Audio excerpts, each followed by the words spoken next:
people, it's Renee Davis here again for another video on my channel, She Sparks Change, where of course the goal is to spark a change in your mindset that will then spark a change in your life. I'm excited about today's video because I get to do another interview where you guys get to see some insider details of the conference that I've been talking about for the past couple of weeks, as well as get some inspiration. So let's take a moment to sit back, relax, and get inspired. Alright, beautiful people, like I said, I am doing another interview today to tell you a little bit more about the conference, which you should know by now is called Time to Move Forward. And as part of that conference, in addition to catering to the adults, we're catering to the youth, so the high school girls and high school young men. And I actually have with me today the person that is going to be heading up the young men, while I'll be heading up the young ladies. And so I'm going to give him a chance to introduce himself. My name is Bane, from Washington, D.C., to the University of Delaware. Currently live, work in Wilmington, and love working with kids. I've been doing it for 5 years now. So it's a little bit about me. Alright, so when it comes to this conference, it's trying to reach out to the Wilmington community, to the young men and the young women. And I think it probably takes a special person to want to take charge and want to head that up and think of topics and all that that would appeal to everybody. So tell us a little bit about why you wanted to do this in the first place. That's a good question. I think over the years I've noticed that there's been an extreme lack of kingdom principles and just the kingdom of God in the community that I live in. I used to live on the east side of Wilmington. I now live on the north side of Wilmington. If you know about Wilmington, Delaware, Wilmington has a bad rap for being a very roughneck city. And so I wanted to affect change in this city as much as possible. I really wanted to do as much as I could to influence as many lives as possible. Good, that's really good. And so talking about kingdom principles and the lack of it, why do you think it's so important to reach out to young men with that message? Oh, I think it's important because everybody needs that saving message. I feel everybody needs to know who they are. I like how you express things. I like how it's empowering. I feel like everybody needs that. It was done for me. Many people and God ultimately began to show me who I am and show me who God is. And so I think it's important just for everybody. Good. Alright, so talking about the fact that people had an influence on you growing up, talk a little bit about who you were at 16 and maybe what's one thing that you needed at that time. That you're not 16 anymore. No, I'm not 16. I look 16. When I was 16, I was definitely lost. My focus was not on school, not on God, or anything like that. My focus was just on girls. That was it. I did have a fear of God, my parents instilled that inside of me. But at the same time, the allure of the world was just very strong. And so one thing that I needed when I went to church, I was looking for people that were my age, that were actually living this life. I was looking for examples, for role models. I was looking for people that were really walking it out. They showed me how to walk it out and answer the tough questions that I had. So I think that's one thing that I really need. Somebody really just that was kind of around my age to just guide me and show me that this is more than just church on Sunday. It's really a lifestyle. And, God can really change somebody's life totally holistic. So I was just looking for the authenticity, if I could sum it up. Okay, so authenticity, maybe relevance to your life at that time, and not necessarily coming from somebody who was seasoned or much older, but somebody who could kind of still relate to your age was what you needed at that time. Okay. So I'm sure you're aware that there is this stigma that exists regarding men in church, where it seems like men, some people think that they shouldn't be in the church, or that the answers that they're looking for aren't going to be found in the church. And so sometimes that can kind of be a barrier when we want to reach out to people and get them to come to something like this, where we are going to be talking about God and relationships with God and all of that. So what can you say to somebody to kind of push past that idea or that stigma? Yeah. Really, I think that our culture has a lot to do with it. I think I would just say focus on God. I think God talks to people individually. Like for me, I grew up in the church and there was a lot of women.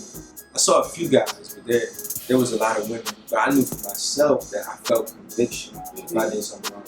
Right. Like I knew for myself when I was about 8 years old that there was this something that clicked that told me like God is real, right? So there was like the Spirit was convicting me, and I wasn't really worried about, usually it's men in church. I mean, there's no men in church. Usually there's a lot of women. I was worried about, okay, if God is real, then that means I have to live my life accordingly, right? And so that was like first and foremost. Right. You know what I mean? And I knew for me, I think especially men, we have a pride. But when God really brought me to my knees, I mean, it was like the most beautiful thing. To be able to submit, as a man, being able to submit to my Creator just seemed right. It just seemed like the right thing to do. And that's actually, I don't know how long I have to go. I could go on for a while because God made Adam and Eve, and Adam was submissive to God, and that was like his role. And that was just right, And so we all want that. Like we all were made to submit to God. And so, there's a disproportionate amount of women and men in the church, and that's fine. But I would encourage men to just focus on God and your relationship with God. And then that means that, you're doing things to nurture that, which involves going to church, which involves reading the Word, which involves following Christ. It's not a man or woman thing. It's a you and God thing. So.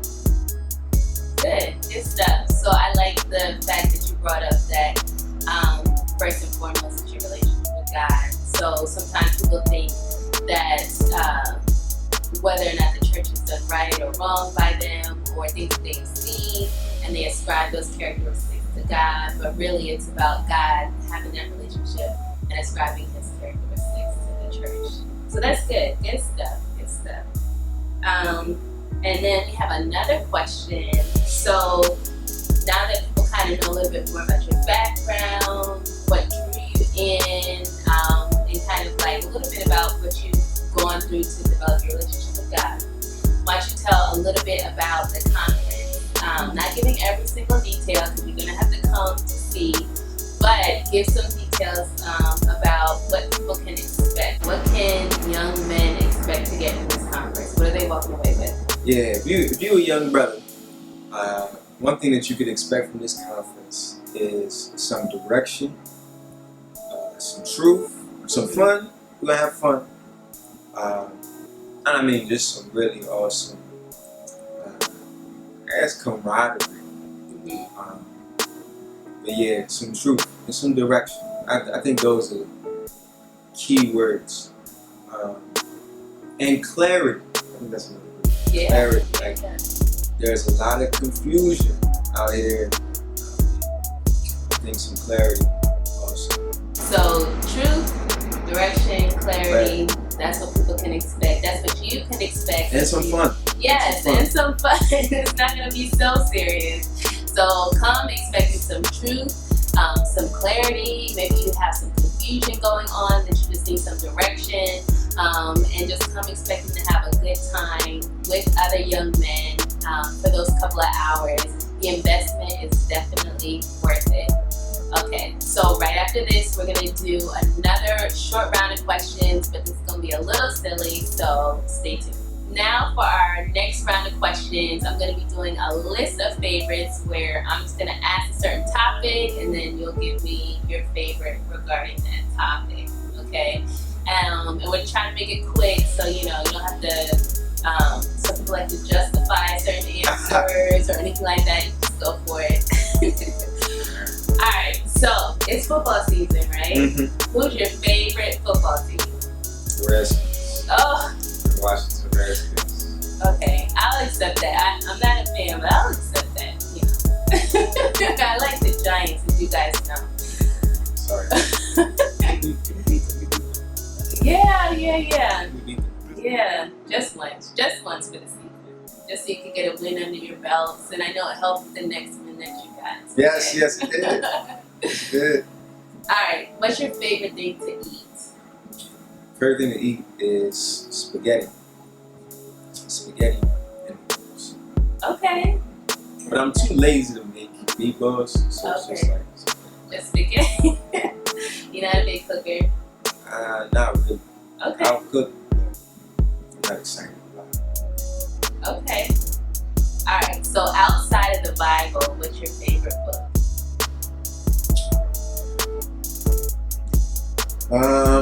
Outside of the Bible, my favorite book. Had to be the book. Okay. Well written. Book and Crime and Punishment. And it's like more like classic.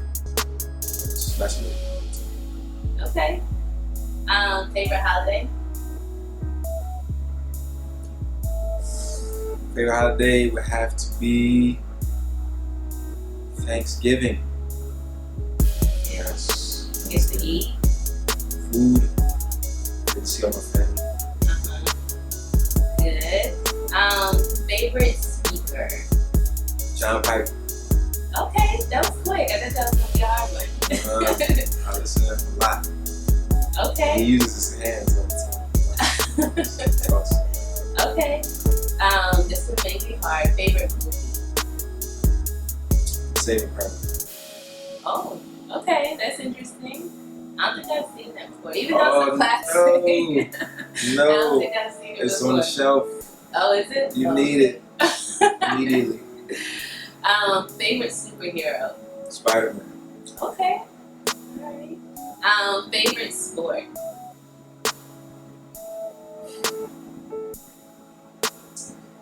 My mom's gonna kill me for him saying tennis.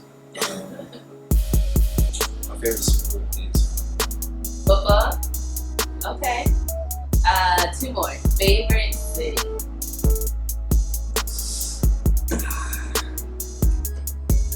mad at me. My favorite city is Washington, D.C. That's okay. That's a good answer. I was there for many years. It's a good city.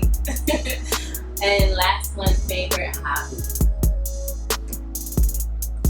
My favorite pastime is listening to music. I don't know if that counts. Listening to Okay. music. Do you have a favorite musician? Favorite musician. Right now, I'm listening to this guy, Todd. Very good. I like. There's an instrumental that I have on repeat by The Earth Is Not a Cold Dead Place.